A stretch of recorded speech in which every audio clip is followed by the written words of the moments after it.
नमस्कार मित्रों, आज हम माघ मास महात्म्य का 23वां अध्याय श्रवण करेंगे।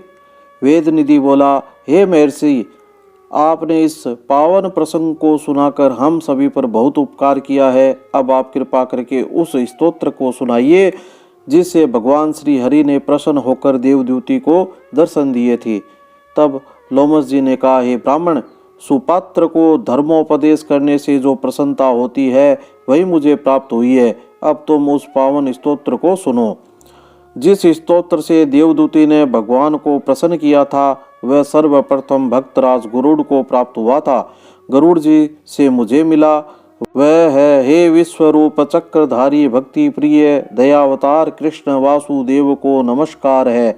आप ही स्तुति योग्य एवं स्तुति स्वरूप आप स्वयं ही है। सारा जगत ही विष्णुमय है। भक्ति ही आनंद दात्री है।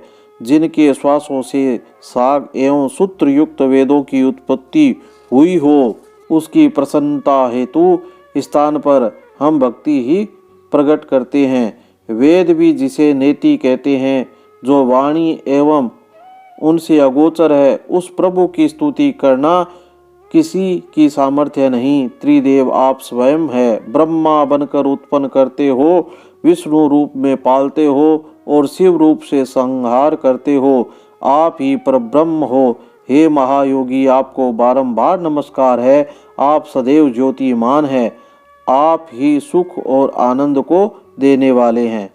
हे प्रभो, आप चराचर के स्वामी हो। आप तो कल्पना मात्र से ही सृष्टि उत्पन्न करने वाले हो। समस्त दोष विकार रूप आदि सभी से परे रहने वाले हे देव, आपको कोटि कोटि प्रणाम है। जिनकी इच्छा मात्र से जगत में चेतना रहती है, योगी जिसके सत्य स्वरूप का ज्ञान से ध्यान करते हैं, द्विज श्रेष्ठ जिसे अहम ब्रह्मास्मि कहकर जप करते हैं, हे विष्णु, आपको बारंबार प्रणाम है। जो प्रभु माया द्वारा उत्पन्न प्राणी के अहम ममता अज्ञान आदि पाप आदि का नाश करता है उसे प्रणाम है। जिसके मुख से हर क्षण भगवान का ही नाम निकलता है, वे जो आपके चरणों को ही आश्रय बनाए बैठे हैं, जिनके स्मरण मात्र से ही प्राणी के समस्त बंधन नष्ट होते हैं, उस अनंत प्रभु को नमस्कार है। जिनकी कृपा मात्र से अज्ञानी आत्मा को ज्ञान प्राप्त कर लेते हैं, वासनाओं को त्याग देते हैं, नाम को आधार बनाकर अपना जीवन आराधना में लगा देते हैं, उस प्रभु को नमस्कार है। विष्णु नाम ही शब्दार्थ एवं ज्ञानार्थ द्वारा सर्वमय है। वेद के नारायण ही ब्रह्मांड के पालक है। सत्य के आधार स्वरूप है। हे प्रभो, आपको नमस्कार है।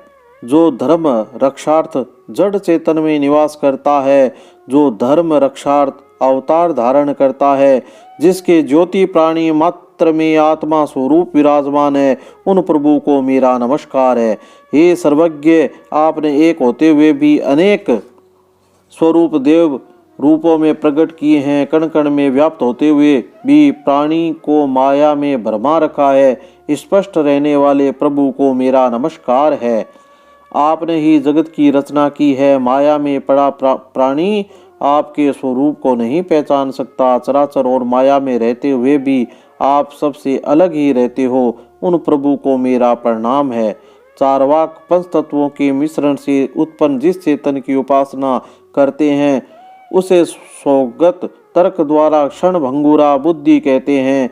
जैन परिणाम स्वरूप मानते हैं। सौख्य प्रकृति से अलग पुरुष है। उपनिषद समस्त आधार रहित मानती है। हे दिव्य पुरुष, आपको प्रणाम है। समस्त चराचर के स्वामी, मैं आपकी शरण हूँ। अग्नि छवि इंद्र हवन यज्ञ मंत्र क्रिया फल सभी कुछ आपकी आस्ति नास्ति है। समस्त जगत के कारण रूप आप ही मेरे आश्रय है।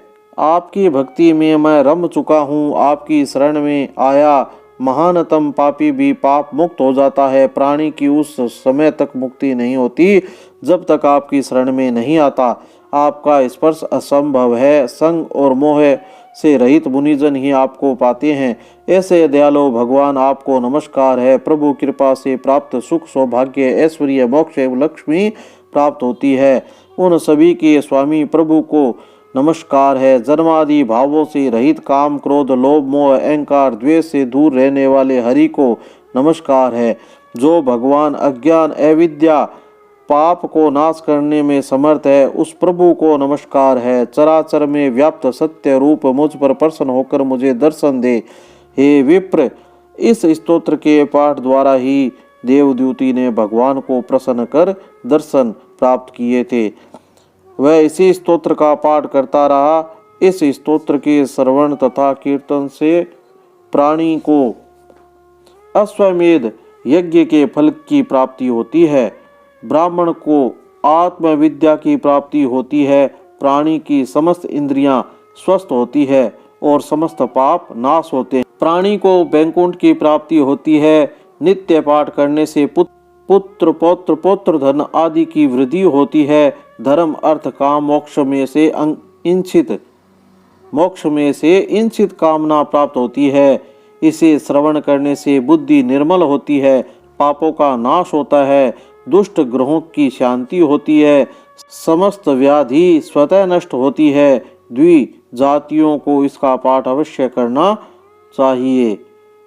ग्रह नक्षत्र राजा एवं चोरों के भय से मुक्त होने के लिए इस पाठ को अवश्य करें।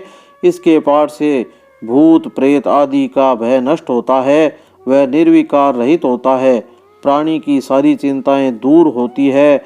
इसे पवित्र योग सार स्तोत्र कहते हैं। प्रतिदिन इसका पाठ करने से प्राणी दोनों लोकों में सुख पाता है, वह अंत समय वैकुंठ को जाता है। यही पाप नाशक स्तोत्र है।